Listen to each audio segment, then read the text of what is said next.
Majira ya asubuhi, Lama akiwa kalala na koloma, mkewe akawa anamtikisa. Lama, we Lama, hebu amka, alizidi kuita mkewe. Jamani mke wangu, leo siendi kokote, niache nilale, aliongea Lama akijigeuza. Si ulisema jana unamteja wewe, unampeleka Kawe, na ukasema nikuamshe, aliuliza mkewe. Kweli wife, nimekumbuka. Hivi sasa hivi saa ngapi? aliuliza Lama akikurupuka kitandani. Wengi walizoea kumuita Bigi kutokana na unene wake. Mkewe akajibu, sasa hivi saa 2, alijibu mkewe. Sasa wife, niandalie maji. Hapa nataka nikaoge faster. Chai nitaenda kunywa tu kijiweni, hamna shida, aliongea Bigi akinyanyuka kitandani. Baada ya kuoga na kujiandaa, Bigi alichukua funguo ya pikipiki yake na kuiwasha. Sasa mme wangu, mbona unaacha simu?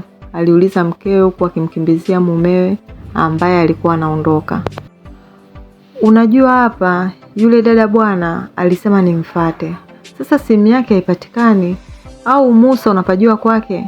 aliuliza Lama baada ya kufika kijiweni hapo maeneo ya Kongoe kanisani. Baada ya Lama kukaa kama dakika 2 hivi bila kupata mteja, akaona bora akajaze mafuta kwanza, ili hata akipata safari ya mbali isiwe shida tena. Basi Sheli ilikuwa mbali kidogo na hapo.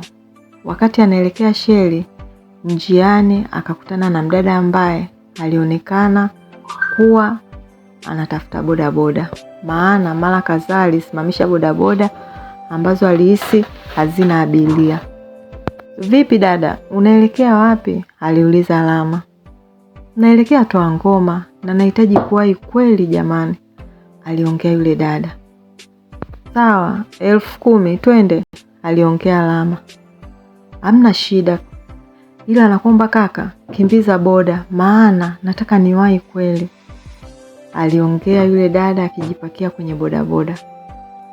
Safari ilianza. Bigi akakimbiza bodaboda kama imeibiwa. Baada ya dakika kama 10 hivi wakaingia Toa Ngoma. Sasa kaka, hapa tunaenda nyumbani. Kama tukikutana na mtu usiseme kama umenitoa Kongoe, sema tulikutana hapo sokoni, aliongea yule dada. Mtu gani tena dada jamani?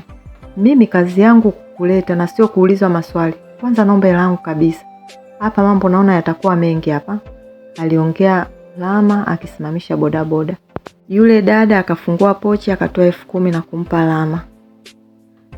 Sasa kaka, nyumba ya 3 kutoka pale, ile nyeupe ile yenye miti mikubwa mbele, ndo pale utanishusha pale, alielekeza yule dada. Na kweli Lama akakanyaga mafuta mpaka pale. Lakini wakati Lama anapaki tu, mara geti dogo likafunguliwa. Akatoka mbaba wa makamo, akionekana ni mwenye hasira kweli. Unatoka wapi? aliuliza yule mkaka kwa hasira. Jamani, si nilikwambia kuwa niko sokoni? aliuliza yule dada. We kijana, umemtoa wapi huyu? aliuliza huku akimnyooshea kidole Lama. Jamani, kwani huyu unayemuuliza ni mtoto mdogo? Sikakujibu, umemsikia? Jamani, dada, haya shuka kwenye bodaboda yangu, shuka niondoke, aliongea Lama. Yule dada akaongea kwa sauti ya taratibu. Kaka, hapana, usiniache hapa, huyu ataniua, aliongea yule dada akimbembeleza Lama. Wakati huo yule jamaa alizidi kuwafuata pale walipo.